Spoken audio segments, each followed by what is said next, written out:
Thus, my 46-year-old dad was set to wed 44-year-old Cindy last week. I was not there. I am 24 years old, and my father had revoked my invitation because of a fabricated accusation Cindy had made against me almost a month prior. She said that it looked like I had taken her engagement ring. For the previous 3 years that Cindy and my father had been dating, I had always made an effort to be kind to her, but she never appeared to be interested.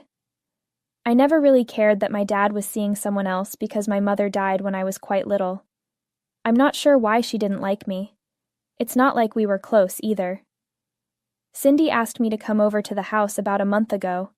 She informed me over the phone that she wanted to strengthen our bond since she intended to start a relationship with me once she married my father. That was very lovely of her, but it also made me a little uneasy. She was pretty persistent about it, so I originally said no. I made the decision to stop by her after work. She greeted me warmly and kindly when I arrived. We talked for about an hour, just the two of us, because my dad had not returned from work. She must have slipped her wedding jewelry inside my luggage at some time when I got up to visit the restroom. I must have been there for little more than 2 minutes, so I'm not sure precisely how she did it. Everything was going well when I returned. After that, my 16-year-old stepsister Dana, who was staying late at school for play practice, also returned home with her father. Cindy chose the ideal day to give me this pin. Since we were the only ones at home, everything was really carefully organized, and she could have accused me of anything. She only needed to give it plausibility. Cindy started talking to us everything about the wedding after my dad and Dana got home. She abruptly turned to face me and said she wanted to show me her engagement ring. She went back to her room to get it, but as you may have guessed by now, she was not able to find it there, and she became quite upset about it. Given the jewelry's high value, everyone went bonkers over it. Since I knew I hadn't stolen it, nobody even thought to go through my luggage when we all began our circuit of the home. I have no grounds for suspicion. Cindy advised us to check our suitcases and other strange locations after we spent over an hour looking around the home without finding anything. I thought I wouldn't find anything in my luggage, but to my surprise, there it was. When I took out the necklace, I was taken aback. We were still figuring out the ramifications of this, so Cindy and the others started to appear serious. While Cindy expressed her gratitude that we had located the jewels, she expressed her extreme displeasure that I had taken such an action. I attempted to clarify that the jewels had simply appeared in my luggage without any explanation, and that I had done nothing. I knew that must have sounded absurd to everyone else, even as I was saying it. She informed me that her fear had been just this.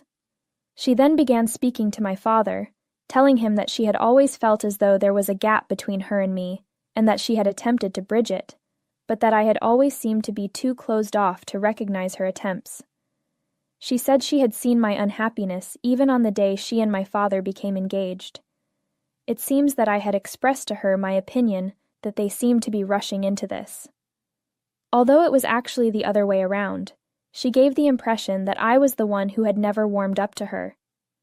And the worst lie of them was when she told my father that I had agreed when she had phoned me up to pay her a visit today because she genuinely wanted to talk to me about this. She had to step outside and talk to one of the neighbors about a problem with their shared fence, so at first she had left me alone in the home. She was afraid that it was at that very moment, when I was all alone myself in the home, that I had broken into the bedroom and removed her jewels, so that I might ruin the occasion for her. She was attempting to accuse me of something like this, and I was furious since it was all a load of falsehoods. It was simply absurd. I tried telling my father the truth and started yelling at her, but all he did was look disappointed and resigned. He requested me to go, saying he didn't want to talk to me about anything at that time. I persisted in attempting to convince him that I'm not a thief and refused to leave. I would never attempt to ruin their wedding in this way. I also made an effort to be honest with him regarding my connection with Cindy and the fact that I had left the room to use the restroom while we were there. He just refused to listen, stating that he couldn't entertain this at this time since he was too tired from work. I eventually had to go since I didn't want my father and I to become really irritated, I had intended to tell him everything when we were both more at ease, but I was never given the chance. My dad told me via email the very next morning that he didn't want to talk to me any longer, and that he didn't want me to attend the wedding. Cindy had apparently gotten through to him, and since she is his future wife, and he had complete faith in her, he was preferring to believe her over me. In the last few years, when she had tried to be good to me, she had also told him a lot of falsehoods about how I had treated her. He feels that we should go our separate ways for the time being, and I may return to them when I'm ready to welcome her into the family. Although, to be honest, I saw little need in getting in touch with him and telling him the truth. He was already firmly committed to one side.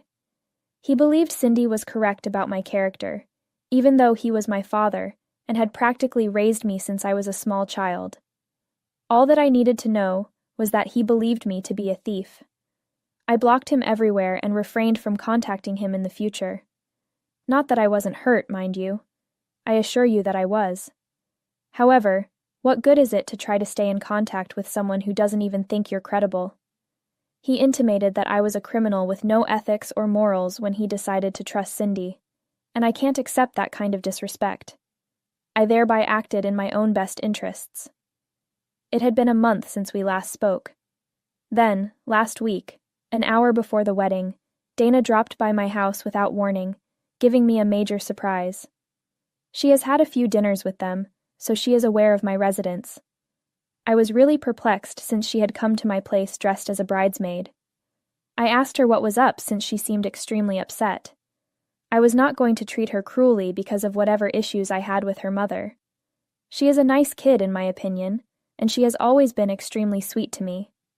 I could tell by the look on her face that she was here with terrible news, so I invited her in so she could talk to me and tell me what was hurting her. More significantly, she arrived with only an hour to spare on the day of her mother's wedding. I had to know what was going on because I couldn't allow anything horrible to happen if it impacted my father. I owed this to my father, even though we were not on speaking terms. She appeared quite apprehensive as soon as she was seated, so I tried to chat to her and help her relax because I could tell she was scared. She finally simply blurted out the thing that was upsetting her. She had discovered, after all, that Cindy was cheating.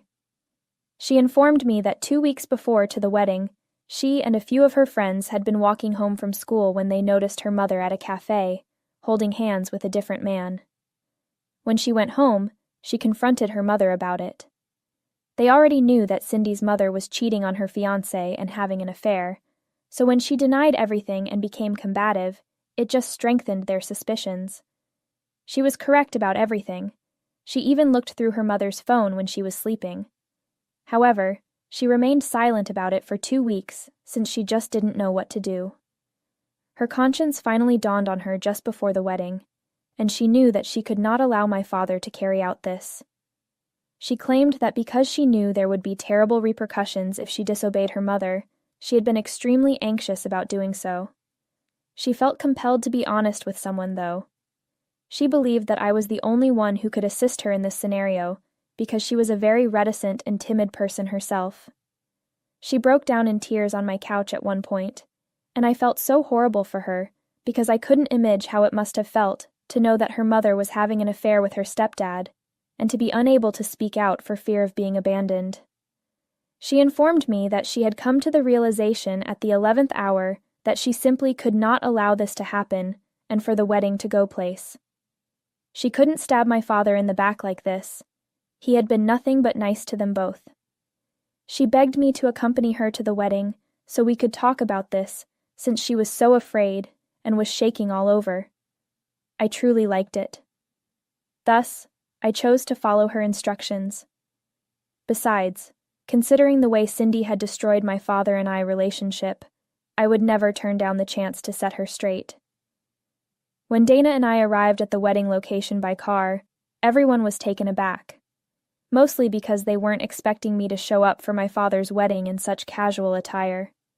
Since everyone was aware of the consequences from our incident from a month ago, some people weren't even surprised that I would be attending. In addition, Dana had vanished an hour prior to the wedding, so her family had been really concerned about her. Everyone had been anticipating her arrival so the ceremony could begin. But my father and Cindy were taken aback when we entered together. Cindy chose to ignore me right away and approached Dana to find out where she had been spending the last hour.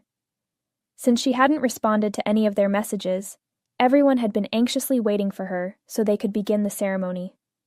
Subsequently, Cindy approached me and inquired as to why Dana had brought this filth into her presence on the most significant day of her life.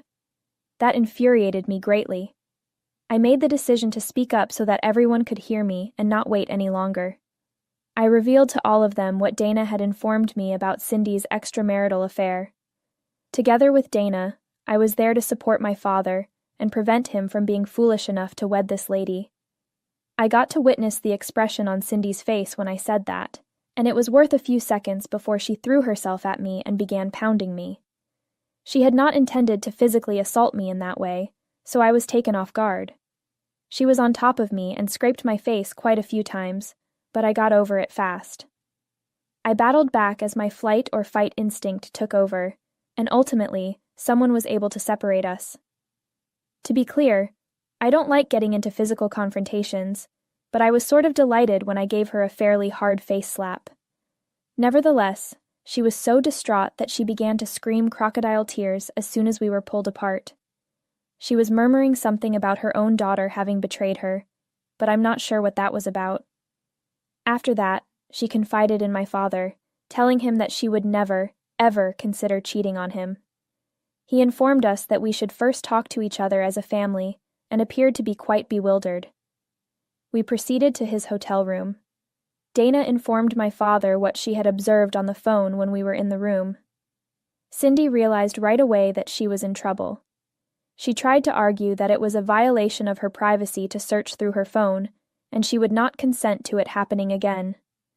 But in the end, she had to give in to my father's demands. We all knew it was over the moment she showed him her phone. When he spotted her phone, my dad informed her that the wedding was off. He requested her to go since he didn't even want to see her right now. He made the decision to return home when she insisted on staying put and begged him to give her an opportunity to clarify. Cindy chased after him as he left the hotel, attempting to engage in conversation, but he showed little interest. He simply left, got in his car, and drove home. After that, it was just Dana, Cindy, and me. I urged Dana to pack and come to my place since I was afraid for her safety, and I had a strong suspicion that Cindy did not want to see her either. Cindy objected to the notion, but Dana informed her that, given what her mother had done, she just didn't feel like being around her right now. She then accompanied me back home. She's lived with me for the last week. Although I didn't visit the wedding hall again, my uncle told me that Cindy had given the hotel employees orders to feed the guests lunch and informed them that the wedding had been called off so they could all return home. She didn't even show up for lunch after that. After making the news, she left and walked back to her room, most likely to cry. Everyone returned home after that, and my father hasn't been in contact with anyone since. I wanted to see how he was doing since I was a little concerned about him. Although I had intended to visit him, he contacted me last night. Instead of thanking me or even apologizing for how poorly he had treated me over the last month, as I had assumed, he informed me how dissatisfied he was with the strategy I had chosen to implement on the day of his wedding. He informed me that rather than making that news so widely known and demeaning him, if I truly wanted to assist him, I should have gotten in touch with him directly and had a private conversation. The fact that he was portraying this as though it were my fault really astounded me. It irritated me that his fiancée called me filth, so I started telling him that I would have done so when I became very angry. I knew my father wouldn't defend me, so I had to. He dismissed it, telling me instead that I should have talked to him privately if I truly wanted to protect him. He now feels like the family's joke, and it's all my fault. Before I could say anything more, he hung up, and that was that. I'm now unsure of whether I made the proper decision. AITA for coming clean at his wedding about my dad's fiancée cheating on him. Edit. My father contacted me using his work phone number even though I knew I had previously said that I had blocked him everywhere. That's how he got in touch with me. Dana's dad is not shown in the photo. He never was. Cindy had Dana with a former employer's employee she was seeing. The guy ran off as soon as he learned she was expecting. He revoked all rights, and she was so outraged that he wanted no involvement at all with her or the kid that she refused to accept child support from him. Following the result of the pregnancy, she severed all ties with him and left the firm where she was employed in order to begin a new endeavor elsewhere. Since that time, they have not communicated with one another, and Dana has never even interacted with her father. She did not want to be with her mother at the moment, and she did not feel like she wanted to go back home to remain with my father. As a result, she came back home with me, which was a logical decision. Because I was her most reliable option, I don't really mind that she is here with me. Not only is she kind and quiet, but she also assists me with the tasks. In contrast to my connection with her mother, I believe I said in my initial article that we have always had a positive relationship with one another. Even though I would despise having Cindy as a member of the family, I don't actually mind having her around. A first update. How are you? It has been 3 days since I received the phone call from my father, and during that call, we had a very brief argument. On the other hand, I was curious as to whether or not I was still the one to blame for embarrassing him during his wedding. After going over the comments, I came to the conclusion that I am not. It is merely that he is being unreasonable. I did what I needed to do, and although it's possible that making that declaration in public was probably not the most polite thing to do, I honestly don't care. After talking to a number of members of my family, I have come to the conclusion that what I did was completely appropriate and appropriate. Those individuals who had been seated in close proximity to me at the time when Cindy referred to me as filth had heard her and did not enjoy it. To get the record straight, nobody believes that my father ought to feel ashamed about what took place during the event. Despite the fact that most people have negative feelings about him, they do not treat him as if he were the family's laughingstock, contrary to what he believes. To put it simply, that is just absurd. From a personal standpoint, I do not believe that the actions he took toward me a month ago were appropriate. As a result of what Cindy had revealed to him, he had figuratively and practically cut me off and excluded me from attending his wedding. It had been her word against mine, and he had chosen to trust Cindy rather than his own daughter when she had made her statement. If I were to make an announcement in order to save him from someone else, why would I even bother to consider how he would feel about it?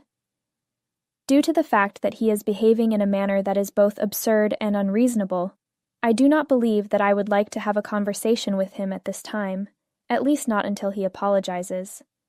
Even if such were the case, I am not certain that our relationship could be resolved.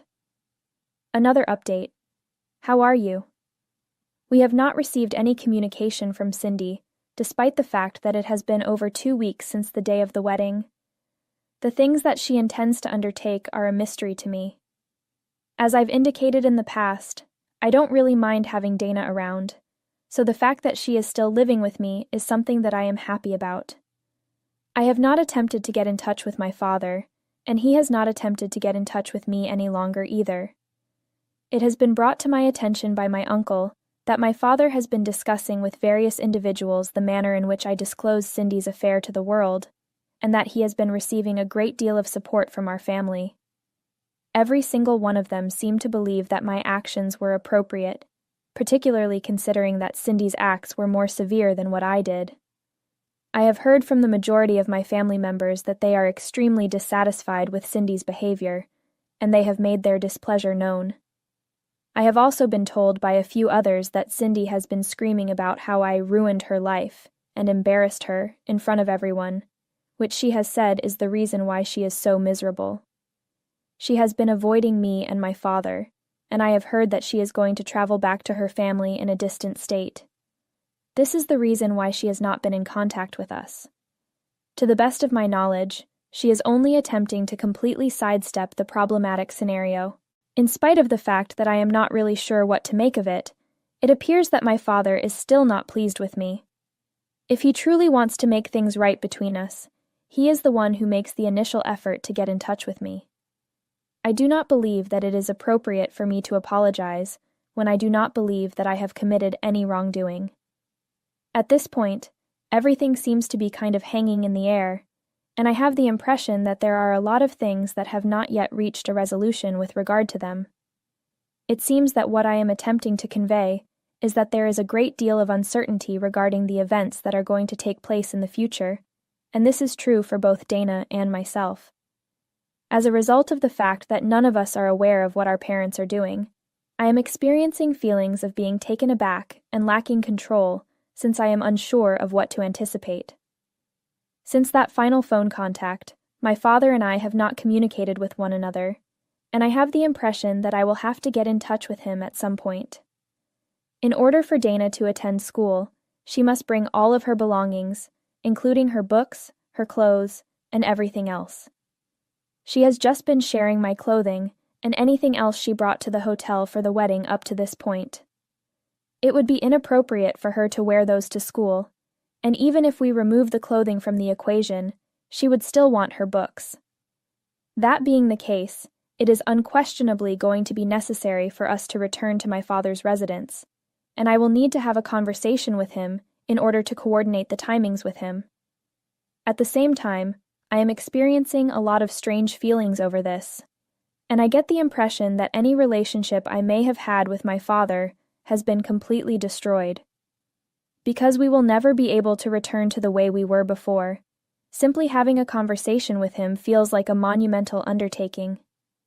The fact that Dana does not feel the same way about her mother is a source of great relief, and she has informed me that the longer she is away from her, the better she feels. On the surface, it appears that she had never been a very good mother to her kid, and to tell you the truth, this does not come as a surprise to me. Cindy had always been more concerned about her friends and how she was seen by everyone else, according to Dana, who shared this information with me. This is the reason why she used to treat her in a totally different manner in public, as if she were the apple of her eye. But when she was alone with her daughter, she could not care less about their relationship.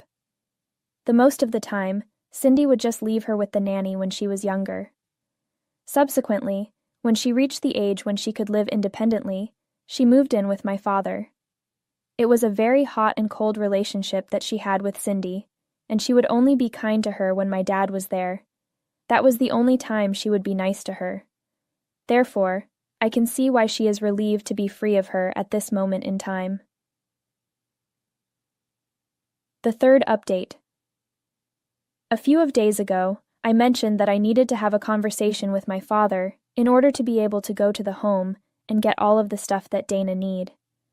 She was going to be staying with me for the time being because Cindy hadn't gotten in touch with her, and even if she did get in touch with her, she wasn't sure whether she wanted to go back to Cindy anyhow.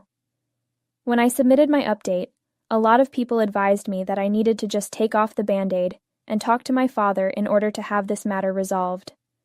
I made the decision to proceed in that manner.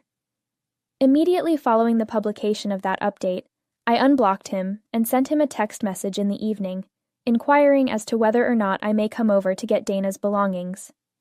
He answered that I could. It was a complete and utter disaster when we arrived at his residence.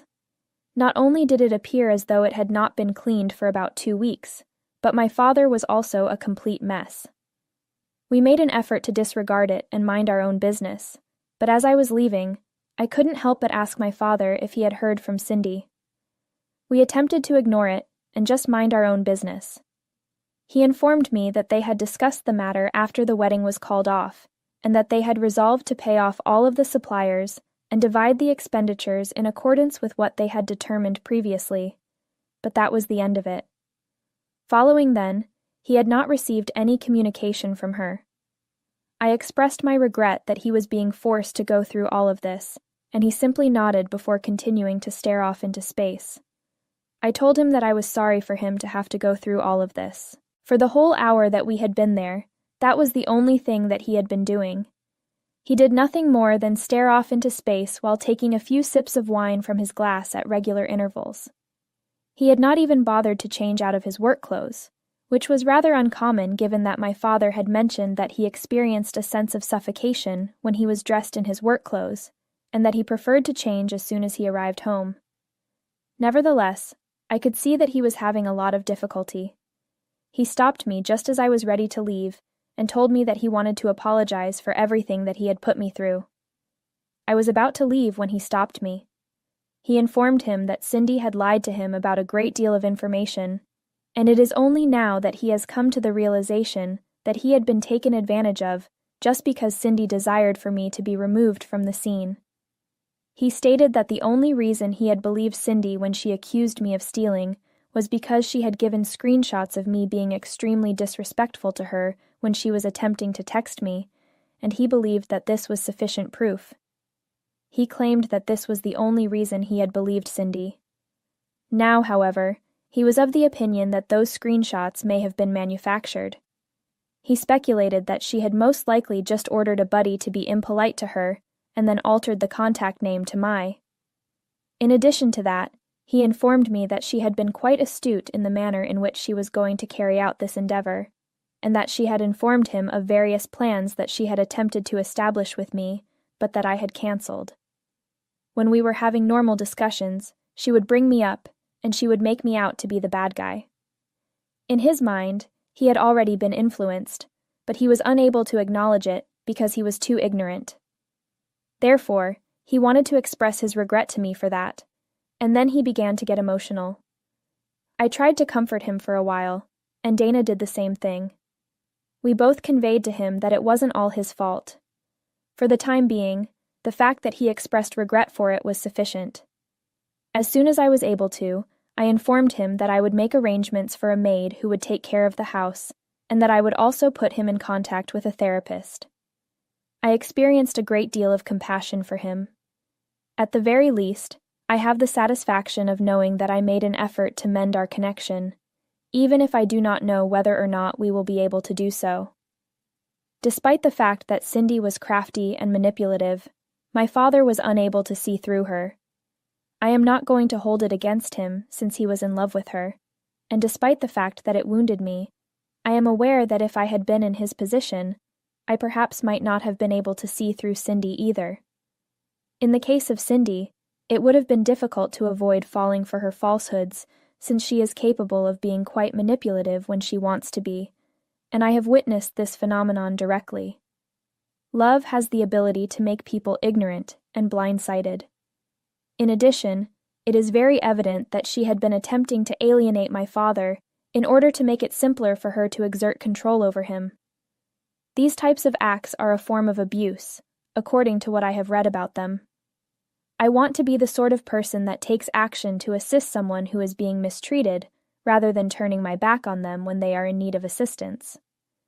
When I consider that my father appears to be sincerely sorry, I believe that I have made the correct decision. The third update. I am. Consequently, after a few of weeks have gone, Cindy has at long last made her appearance. She visited my home a few days ago and informed me that she was going to terminate her parental rights over Dana. She stated that she was doing this so that I could take control of her life and take away the life that she had. She stated that she did not require a daughter like Dana, who had the audacity to take advantage of her own mother. I'm really pleased that I have a younger sister, since Dana didn't seem to mind at all, and was actually excited about it. I've also gotten used to having her around, so I'm happy about having a younger sister. Currently, my father is participating in treatment, and we are also working to re-establish our connection with one another. Additionally, he has informed me that he is going to provide Dana with financial assistance, so there is no need for me to be concerned about that. When it comes to our family, things are finally beginning to look up.